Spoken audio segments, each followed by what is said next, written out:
Tad virs tam ir paša fascija. Tas būs latīniski fascija spermatika. Tas apņems visu testis.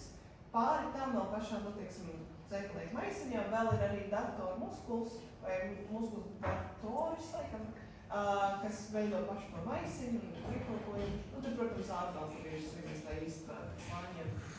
Jā, tad labi. Pirmais ir.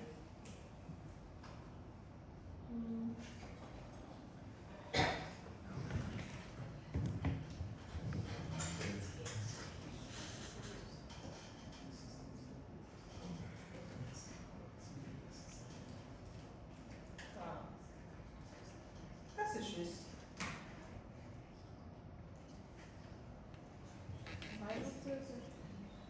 Dziedzers, jā, es nedzirdēju. Vairogdziedzers? Nav vairogdziedzers, tāpēc domājiet par vairogdziedzeru?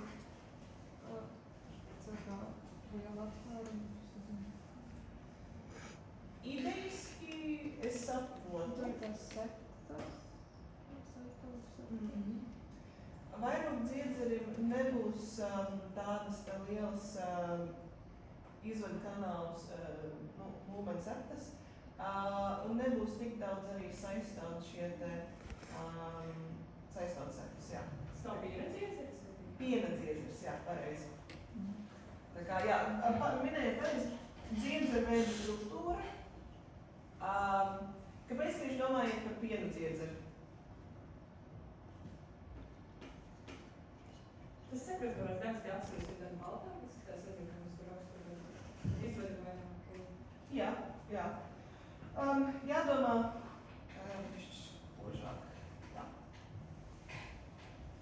jādomā, protams, mēs redzam saistaudus, vispār sieviešu krūts ir veidots, protams, saistaudi, taukaudi un dziedzeraudi primāri, un, protams, pārklāts ar ālu.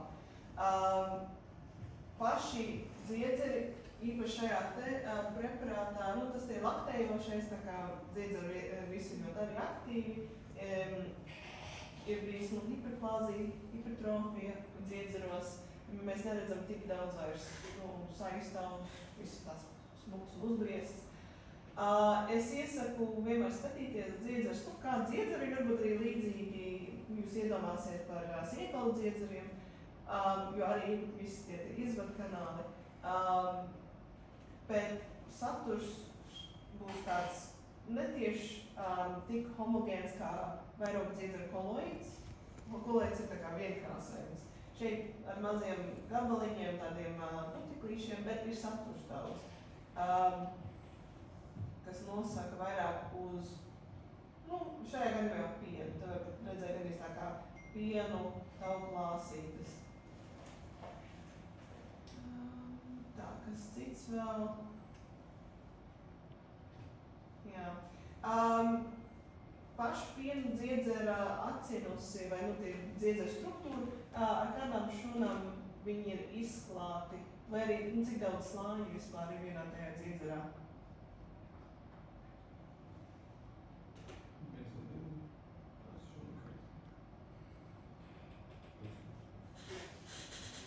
Mēs redzam... Jā.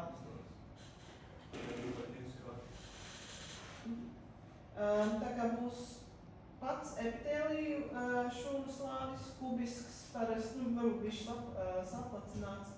Un tad mioepitēlijālā šūnas apkārt tam palīdz arī viņu pienu izspiest. Tā kā jāslaukst bogi arī. Es nezinu kā. Bet, jā, un es teikšu īstā dzīvē, es domāju, es to pieminēju. Piena dziedzeri, šis arī tieši laktējošs piena dziedzers, bet krūtsaudu parasti ir daudz vairāk fibrozi, viņa daudz izdzīgākā. Kā šeit izskatās, tur ir saistaudi, mazāk dziedzeri tādas saunis, ar vecumu arī vairāk tikai šeit viņam saistaudi. Mazāk tā paliek paši dziedzeri. Tā ir vēl jautājumi par piena daudz tā kā tās saistās, nu, tās trabekulas ir, ja? Jā, jā. Okay. Īpaši domājot tā kā, diferenciāla diagnostika vairogu dziedzera, ir tā šitāda struktūra, jā, daudz vairāk saistāv arī starp tā. Tā vienkārši tiek tīri vizuāli. Jūs esat par šos?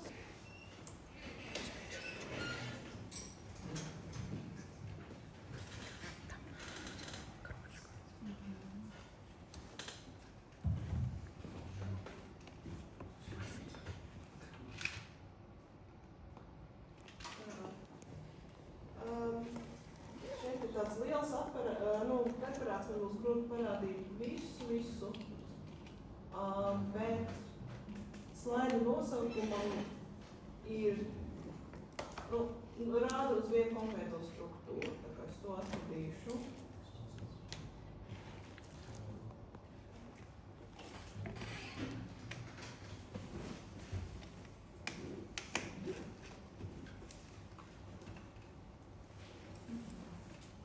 Tā. Labi. Kāds jau tagad minēja, kas šis ir? Darbos uz kādiem? Un tas kaut kāds tas pleksus? Jā, pleksus. Tā kā kurā sistēmā mēs šobrīd esam? Nav. Nē, jā. Kā sauc to pleksus? Tā ir būtu kaut kā. Koroīdē vai kaut kā? Jā, pleksus koroīdē. Ko viņš dara?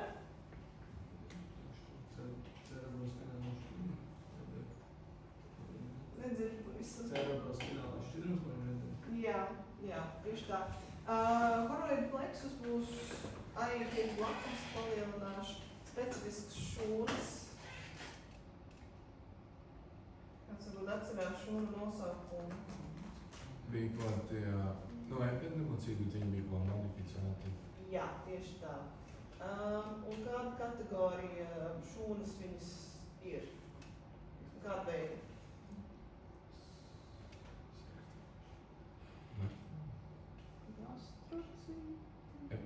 Gliešanas. Jā, gliešanas. Ļoti labi. Tā, ko vēl pajautāt? Kādas cits gliešanas jūs ziniet? Astrocīti, un kaut kāds ir obulks. Sākās ar opu, pareizi. Dendrocīti. Jā, tam. Un vēl viena tipa šūna. Perifērijā vairāk. Satelīču un švamišūna. Švamišūnas, jā. Ja satelīti ir, nav tikai tieši perifērā, bet oligodendrocīti un švamišūnas, viņiem ir tāda paša funkcija, tikai atšķirīgi no lokalizācijas. Ko viņi dara? Mielīna apvalka. Jā. Ko vēl? Kāda atšķirība starp oligodendrocītiem un švamišūnām? Oligodendrocīti ir tā kā smadzenēs un švamišūna ir tieši ar pašu aksonu. Jā. Jā. Tā kā ļoti labi. To, godīgi sakot, baigi pašā preparātā nevar redzēt, bet labi zināt atšķirību. Astrocīti ir diezgan svarīgi CNS iedarbībai. Ko viņi dara? To barjeru veidos. Viņi veido barjeru, kā to barjeru sauc? Kāds? Blood-brain barjeru. Angļu valodā, jā. Kaut kas tāds, jā. Man arī katru reizi, kad es to saku, tas atkal ir tas tā kā tas juxtaglomulārais aparāts. Nevar nekad skaidri pateikt, bet, hematoencefāliskais barjers. Tā, bet arī, labi, viņi veido barjeru, tā ir vienīgā viņa funkcija. Viņi vēl viņi tā kā notur tās smadzenes, jo tur nav saistāvumi. Viņi tā kā forma bišķi jūtu. Bišķi tur, teorētiski smadzenēs ir bišķi saistāvumi kā tā, plus vēl vienkārši Man liekas, viņi vēl arī fagocitēja tos neurotransmitterus. Domājiet, ja viņi ir savienoti un veido to barjeru, viņi arī teorētiski vēl ko dara, ja viņi vienā galā savienot ar asinsvadu, no tā otrā galā ir savienot ar neironu. Viņi kontrolē to Vielu. vielu. Viņi mielīno apvalku neveido. Nē, viela apmaiņa. Viela apmaiņa. Man auss līdz galam nestrādā, bet jā, viela apmaiņa un homeostāze, teiksim tā. Ļoti labi. Ok. Forši, jā. Kas ir svarīgi no CNS šķidruma? Kas tas dara? Ko tas dara? Amortizē smadzenes. Jā, amortizē smadzenes, tas ir viens. Nav aizvalsta kā atkritums projām. Jā, skalo smadzenes, bet labā veidā. Vielmaiņa nodrošina arī, jā. Jā. Vēl ko cits varbūt var nosaukt? Tā apmēram arī svarīgākās lietas ir pieminētas. Jā, ok, tas labi. Nākamais.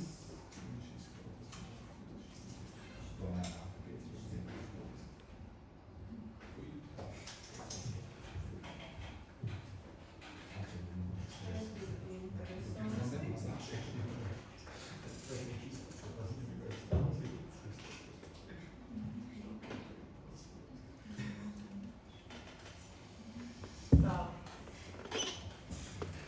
Šeit ir divi veidi audi. Nu, trīs tehniski. Kas šis varētu būt? Hipofīze taisnība. Ko mēs redzam šeit slaidā? Kādas daļas? Es sākšu, tagad, lai jums labi arī asūs. Tā. Kas ir šī daļa? Nu, tā neirālā daļa, kur tie cēni iet tieši. Jā. Kā tu, kā viņi sauc? Ir teorētiski divi nosaukumi. Neirohipofīze ir viena un otrā aizmugurē, jā. Nu, posterior. Jā. Jādomā anterior, posterior, tad tie divi. Tad, kas tad ir šī Sekretārā. jā, sekretārā adenohipofīze, anterior daļa. Ļoti labi. Un kas pa vidu? Intermediālā daļa. Jā. Tas gaidās īstas sekvences.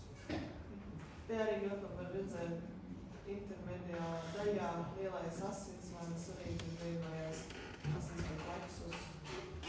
Un redzēt vispār, ka adenohipofīzes daļa ir, bišķi vairāk apasiņota. Gan, nevar teikt, ka arī neirohipofīze nav. Jā, šeit arī koloidi bišķi, koloidi līdzīgs vismaz.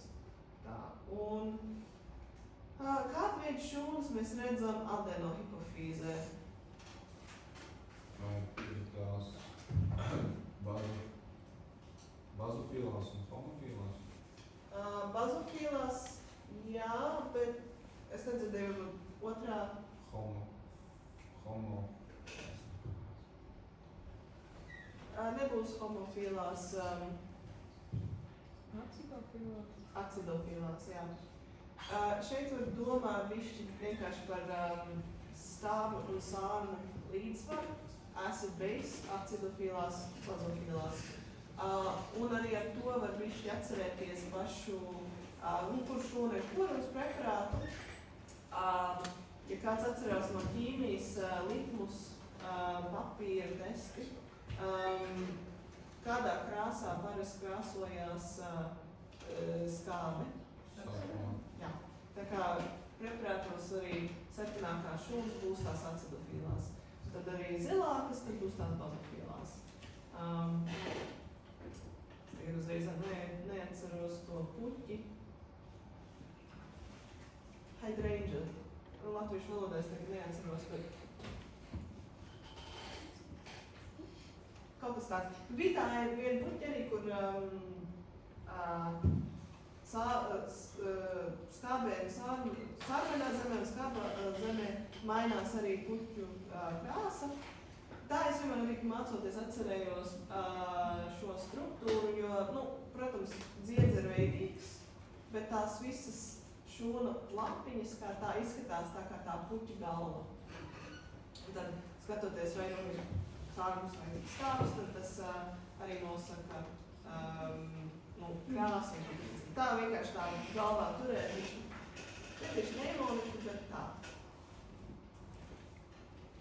Ko vispār dara paši hipofīzi? Nu, kas ir galvenā hipofīzes funkcija? Hormonis. Jā, kāds varbūt nosaukt kādu hormonu?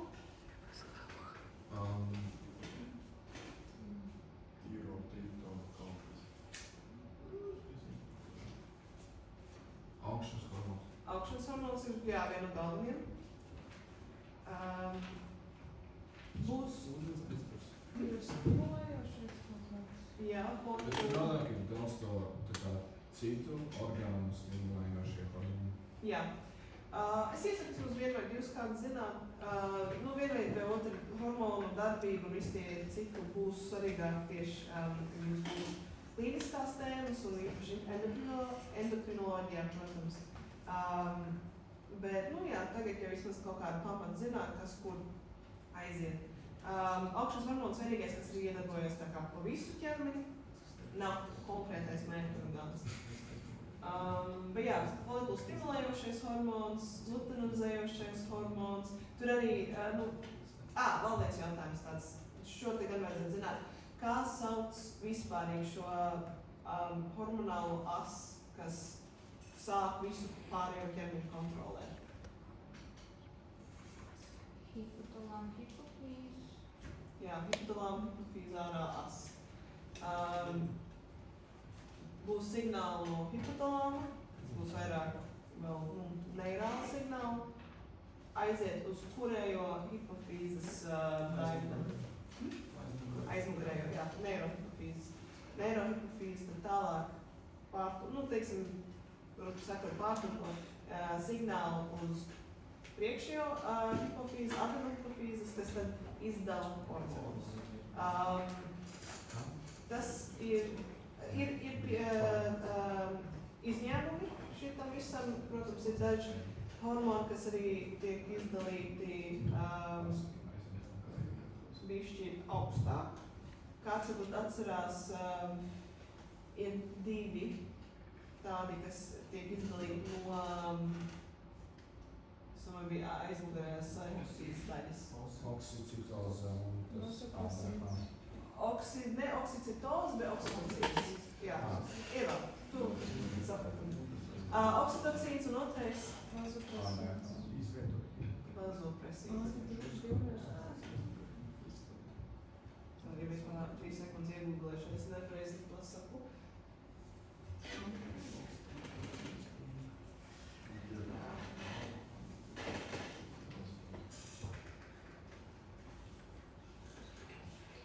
Jā, oksitocīns viens ir pareizi, otrais nebija vazopresīns, bet strādā kopā ar oksitocīnu. Prolaktīns, jā. Labi. Okay. Jā. Protams, pārlasīt, ko katra šūna dara, un kāds vēl cits kaut kāds speciālās šūnas, bet tā, protams, mums ir bišķi svarīgāk paši histo, nevis visa hormonālā fizioloģija.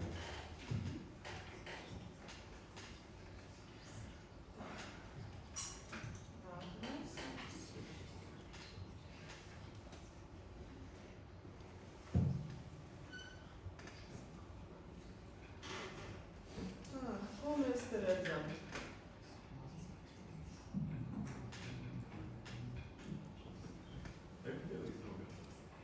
Epitēlijs, jā. Kāda veida epitēlijs? Jā. Nepārāžots, daudz kārtāks epitēlijs. Te arī bišķi. Un kas būtu šis te? Folikuls. Lipoidālais folikuls.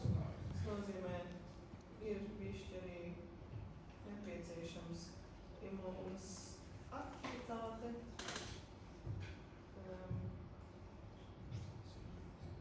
Mēs redzam bišķi atliekas.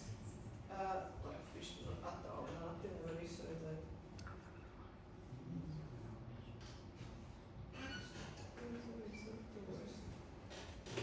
Stroma.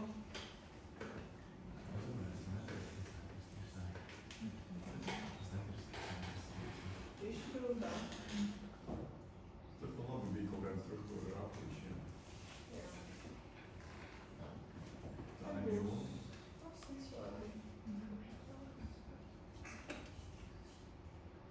Es aiziešu atpakaļ uz to struktūru, es vienkārši parādīšu visu. Pietuvināšanu redzēt, kāda ir arī šeit. Un tas visticamāk.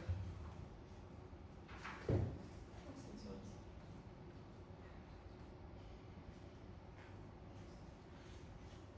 Jā, tad šis arī ir piemērs.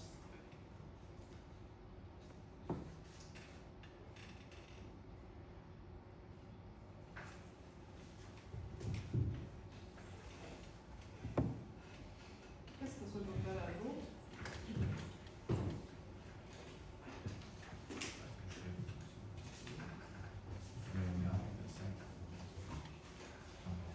Lomnīca.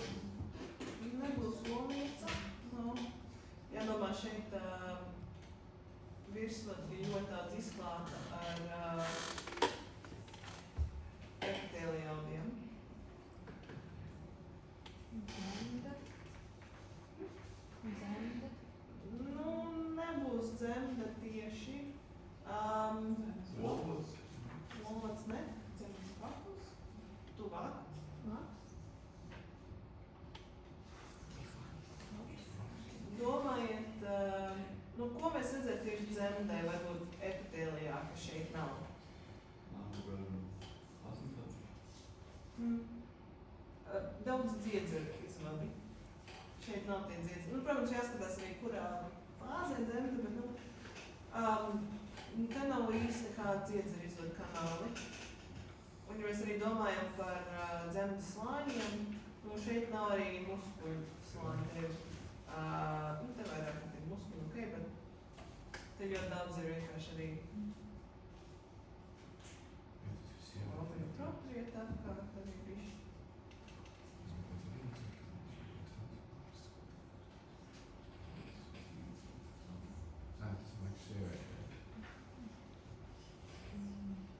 Urīna izvaru kanāli. Hmm? Izvaru kanāli pēc urīna. Vai tas mums ir priekšā komentārā? Kad jūs nezināt. Jūs visi tā kā lokalizācija tu maksts. Jā, mēs skatāmies uz makstu. Jā, ir jādomā, nu labi, izskatās ļoti līdzīgi kā āda, kā tā, bet, protams, uzreiz var pateikt, šeit nav pārabot epitēlijas. Ir diezgan lieli dziedzeri, jā, ko mēs redzējām.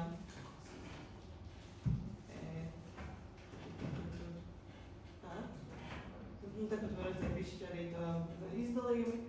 Un palīdz domāt, maksts jau ir tāda ieslēgta vieta, kur kādreiz arī var iekļūt no āras baktērijas. Tur, protams, ir mums ļotāda, kas attīra vispārējais, bet, nu, tumša mitra vieta ļoti laba baktērijām. Un ar to arī mēs redzēsim relatīvi bieži arī limfoidālie folikuļi, kas arī pasargā audus apkārt. Jā.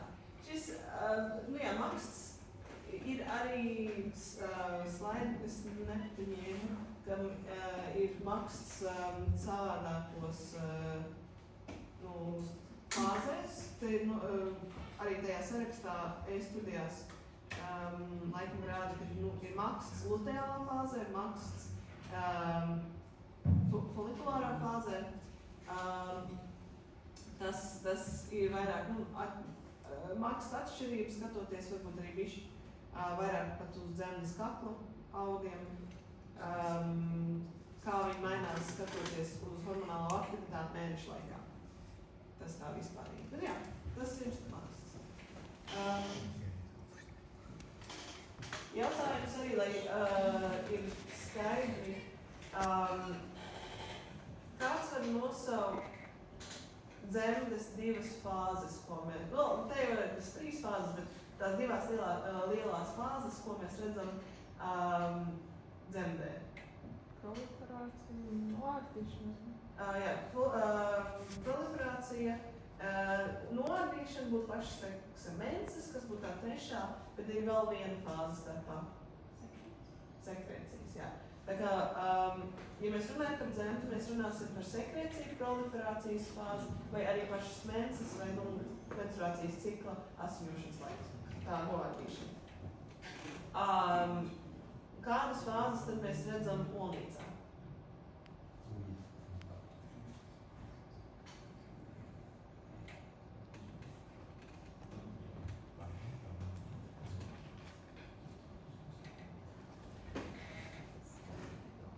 Saistīts bišķi arī ar tiem hormoniem, kas iedarbojās. Folikulārā fāze, jā. Un otrā? Luteālā fāze, jā. Luteālā un folikulārā fāze.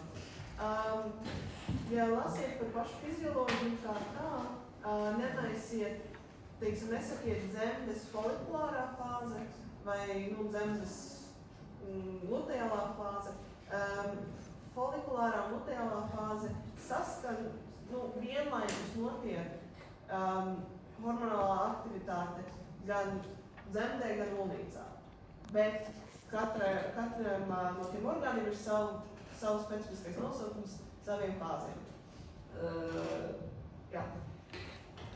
Kāpēc mēs, teiksim, varam teikt maksts, folikulārā fāze? Makstī īsti mums nav konkrēta fāze folikulārā vai tam līdzīgi, tāpēc viņš vienkārši var nosaukt citādā.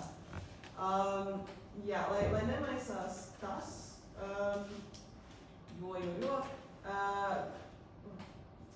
divi orgāni darbojās vienlaikus un tiek ietekmēti ar vienu un to pašu hormonālu ciklu.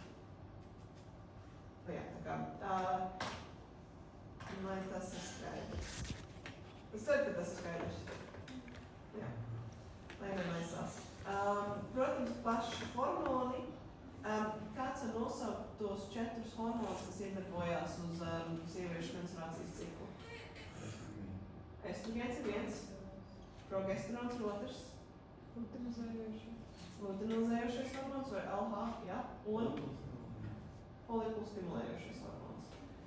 Jā, tā kā tie 4 tad darbojās, viņiem tie līmeņi mainās pa mēnešu laiku. Skatieties arī, kā tas ietekmē uz arī ovulāciju, ja mēs runājam par pašu olnīcu. Un jā, tā kā cerams, tas tad ir skaidrāk. Jā, ok, nākamais preparāts.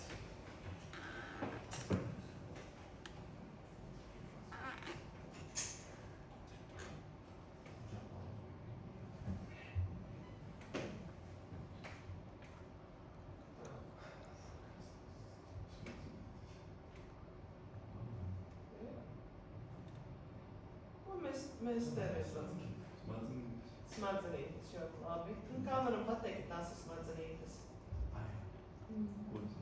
Baltā un pelēkā viela. 3 slāņi, virs baltas vielas. 3 slāņi. Baltā un pelēkā viela, jā, bet tā nav vienīgā vieta, kur būtu baltā un pelēkā viela. Tur tās porkāņiešanas var redzēt. Tā kā kas būtu šis slānis? Molekulārais. Šeit individuālās šūnas, kurkiņu šūnas. Atcerieties vismaz, ka tur tehniski blakus arī citas šūnas, tā kā grožu šūnas un tam līdzīgi. Bet mēs visticamāk varam redzēt vislabākās kurkiņu šūnas. Un apakšējais slānis šeit? Granulārais slānis, jā. Un šeit? Baltā viela. Jā, un vienmēr atcerieties, vienalga, kā tas tiek krāsots, jādomā bišķi vienkārši par lokalizāciju. Šeit baltā viela ir tumšā krāsā. Un šeit teorētiski arī pelēkā viela ir gaišā krāsā. Tā kā krāsošana var mainīt tā realitāte, bet mēs tad zinām vienkārši pēc funkcijas un pēc uzbūves atšķirību. Kāda ir atšķirība starp balto un pelēko vielu? Baltajā vielā tikai aksoni un pelēkajā vielā līieši Nu, ne, lietas, ko tā kā sinapsis notiek. Jā, praktiski jā. Neaizmirstiet arī tieši baltā viela ir baltā viela, jo ar aksoniem viņi tiek aptīti ar mielīgi, kas veido, jo viņi tā taupveidīgi, taupveidīgi, baltu, protams, izstājas. Ok. Mēs tieši parunājam jau par smadzenīšu funkciju. Smadzenīšu funkcijas. Koordinē kustības. Okay, labi. Teiksim, tieši purkiņešūnas, tad tās vismaz tā kā vajadzētu bišķi zināt, ko viņi dara. Saņem visu info lielāko. Jā, viņi saņem info. Inhibējošas. Un inhibē, jā. Tieši palīdz ar to koordināciju, lai, ja visa informācija ienāk vienā reizē, viņi var sākt ar to inhibāciju sašķirt signālu. Jā, pārējušanas arī līdzīgi viņi tur vai inhibē pašu inhibāciju, vai jāskatās tālāk. Ok.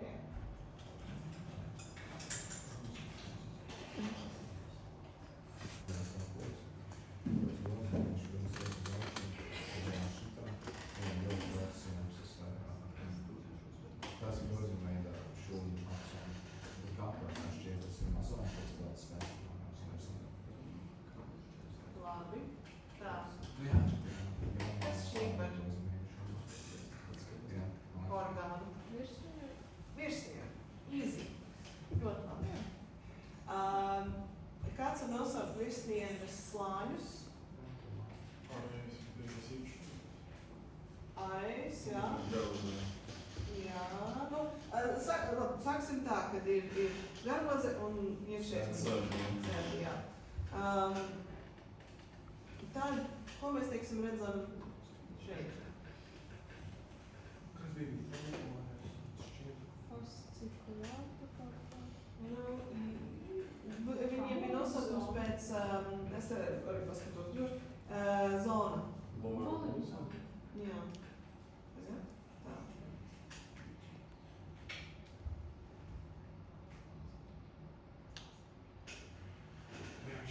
Glomerulos.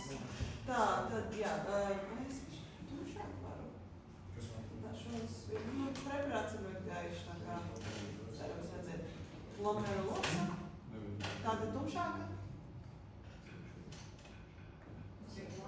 Jā. Un pa vidu, pirms retikulāris, jā. No darbības puses es tagad varbūt neprasīšu nosaukt pašus hormonus, bet, kā atšķirās slāņi, kāpēc ir tāda atšķirība? Jā, atšķirās tieši, kāda veida hormoni. Ir minerāli kortikoīdi, kortikosteroīdi, glikokortikoīdi. Tie, arī mēs lietojam daudz viņus kā medikamentus arī. Nezinu, kāds tagad vēl zina vai ne, bet zona glomerulosa, tā kā ārējais, kādu hormonu viņu sekretē? Jā, aldosteronu. Tas ir kāda veida steroids? Jā. Fascikulāta? Kortizols. Jā. Retikulāris? Tur bija tas garāks vārds, DHEA. Vai Dehidroepiandrosterons. Un vispār arī androsterons ir saistīts ar kādu veidu citu hormonu. Kurš? Androsteroni.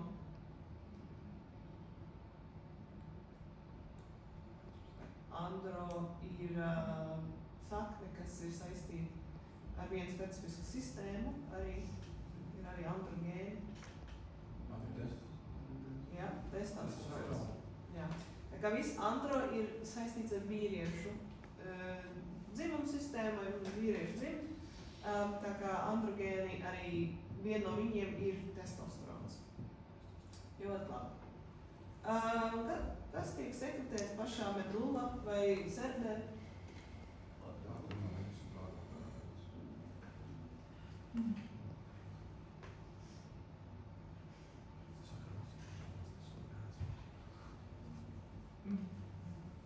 Ir 2 nosaukumi tiem 2 hormoniem.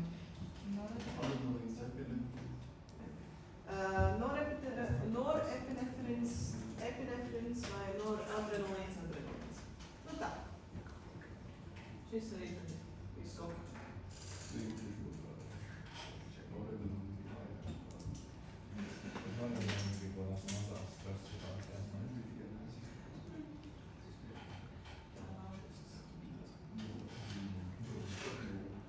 Te bija labais slaids ar visādiem audiem. Nu, varētu valsts saukt, ka šis ir par orgānu. Vai audu. Skriemselis pievienots. Kas ir šeit? Tas nav vairogdziedrs. Tas tieši nav vairogdziedrs. Muskuls. Jā. Tas ir tik labs preparāts, man patīk arī tiešām visu izprasīt. Kas ir šis? Tīmus. Jā, kas tīmus ap vidu? Šitās šūnas. Hasela ķermenīši, jā. Tā, un tagad mēs esam pie īsta. Kas tas? Jā. Bet arī kas šis? Epitēli ķermenīši, jā. Tā. Ko dara vairogdziedzers? Nu, ko vispārīgi tas orgāns dara? Kā viņš ietekmē mūsu ķermeni? Es gribētu tieši teikt. Vienmēr augšana regulē. Jā. Vai metabolisms toreiz būtu, jā. Kas notiek, ja mums, teiksim, ir hipotireoidisms, tā kā samazināts? Asnedošanās. Resins paliek, jā, mums ir vairāk lipīdu krājumi. Kas ir tas? Aptaukošanās. Nu jā, aptaukošana, tas viens tas pats. Kas ir cēl? Augsts. Īsts. Mums ir augsti, jā, mums neveidojās termoregulācija. Īsa augums īsti. Tas bija vairāk saistīts ar augšanas hormonu.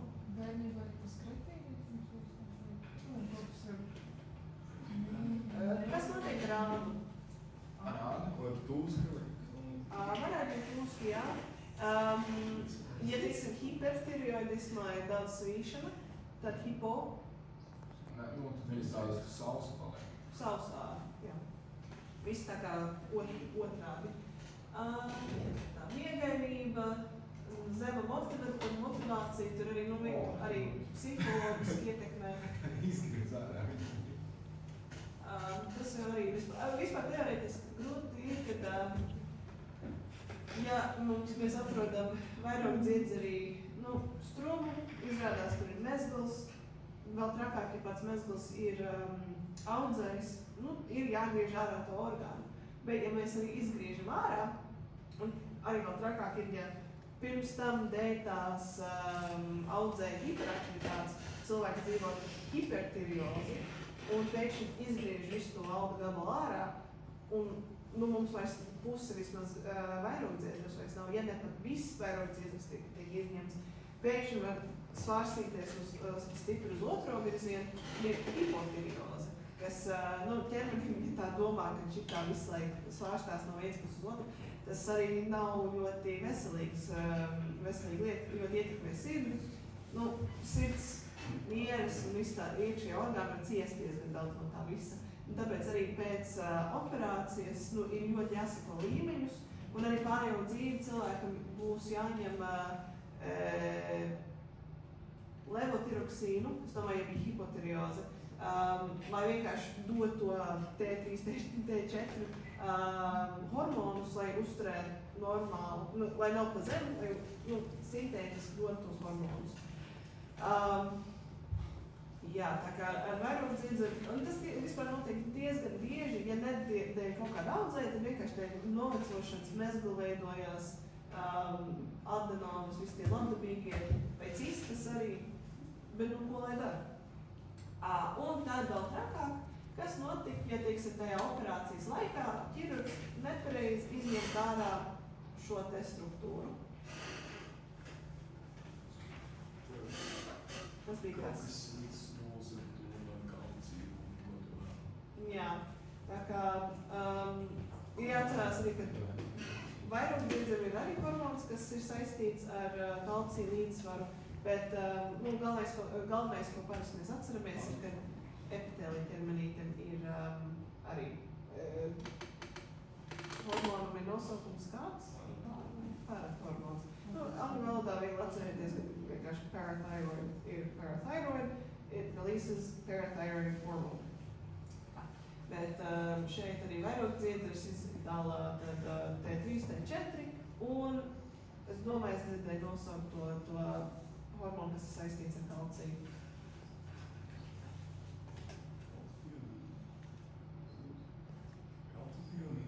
Jā, kalcitonīns, jā. Jā. Nu jā, tad, protams, ir risks, ka ne tikai, protams, ar visu metabolismu ir problēmas, tad arī kaulu lūzuma, osteoporoze, grūti cilvēkam. Ok. Vēl.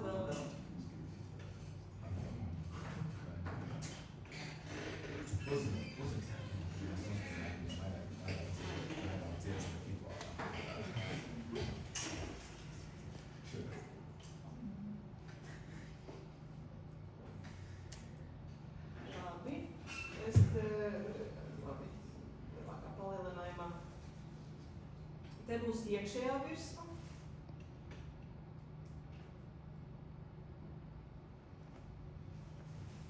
Mēs ejam uz āru.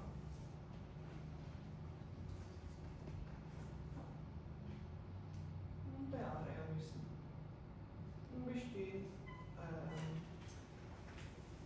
nolobīts. Un tad visi slāņi nav, bet jā. Kas tas varētu būt?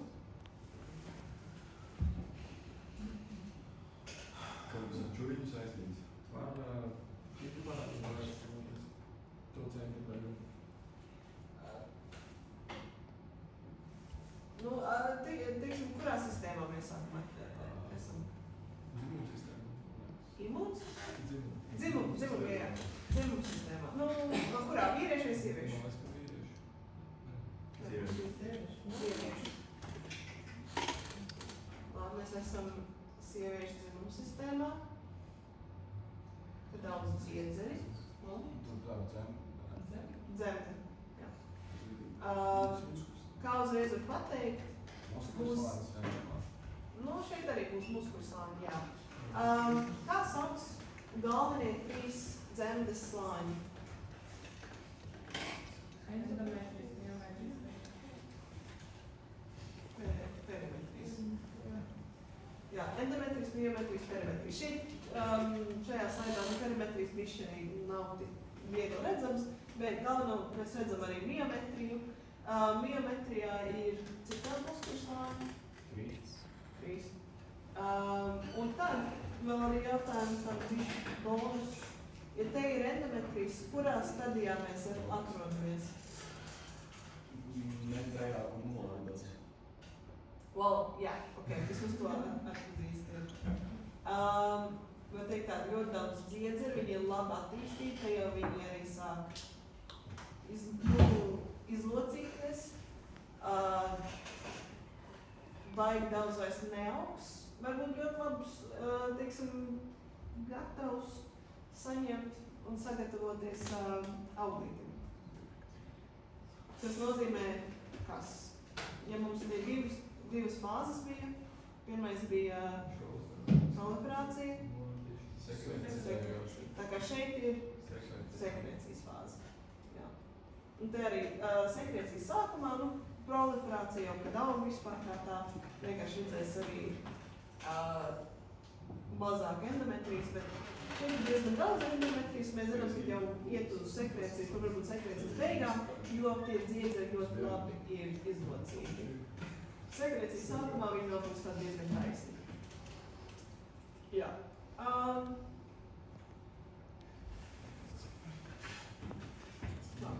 Priekš.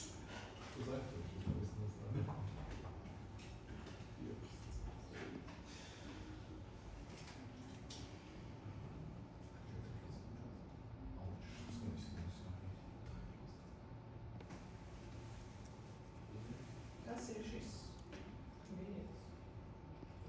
Jā, kas saka prostata. Epididymis vai prostata? Tie bija tie divi varianti. Epididymis. Kā varētu atšķirt vienu no otru? Ejam tuvāk. Epididymis būtu caurulīts vai atbalsts.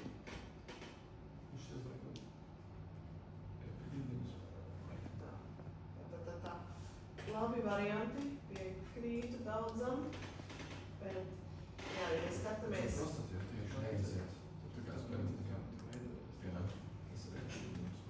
Es teikšu, jā, tie spermatozoīdi. Skatoties uz pašu anatomiju, vai prostatā būtu spermas? Nebūtu, ne. Tā kā, jā, ir epididymis. Galvenie, jā, tiešām divi tie nosacījumi. Epididymis, tie dziedzeri, kā tā aptveres, ir vairāk apaļas, nav tik ļoti izlocīti. Šonas, godīgi sakot, epitēlīšanas ir ļoti līdzīgas prostatam. Tad var redzēt, ka viņi arī ir tādi sēdodaudzkārtāji, tad var labāk redzēt šeit. Cilindriski, jā, bet, kā pieminēju, prostatā nebūs spermas. Tā kā ļoti labi. Tā. Pārējā to struktūru kā tālāk atstāšu jums izlasīt. Es varbūt tūlītās parādīšu tad, lai redzētu atšķirību prostatu. Es saku priekšā vienkārši. Tā. Prostata.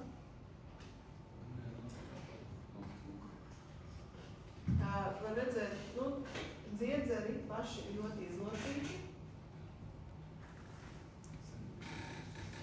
Ir dziedzeru lumenā saturs, bet tāds viendabīgs, šķidruma veidīgs nav paši spermi. Tā kā tas būs tas prostata šķidrums, kas izdalās. Redzēt atšķirību? Jā. Vienkārši arī pat vizuāli vienkārši. Prostata funkcija. Būs tas šķidrums. Veidos to šķidrumu, jā. Kas tas šķidrums ir? Tās spermas galvenās. Jā. Pasargā un, var teikt arī, jā, pasargā un paved to spermu. Kāds cits šķidrums vēl tiek izdalīts no kaut kāda vīriešu orgānu? Sēklu veida pūslīts. Kas tas ir par šķidrumu tur? Šķidrās sperma ir vienkārši. Tur nebūs spermas pats, viņš arī izdalās pašā tajā. Pašķidrumi to tā kā sperma. Zini, ja mums ir šķidrums, kas, teiksim, pasargā bišķi un veido pašu pamatu, kur ceļo. Tiem spermatozoīdiem ir garš ceļš, kā viņam ir ar enerģiju. Jā, tā kā sēklnieku pūslīšu šķidrums mums vairāk tā kā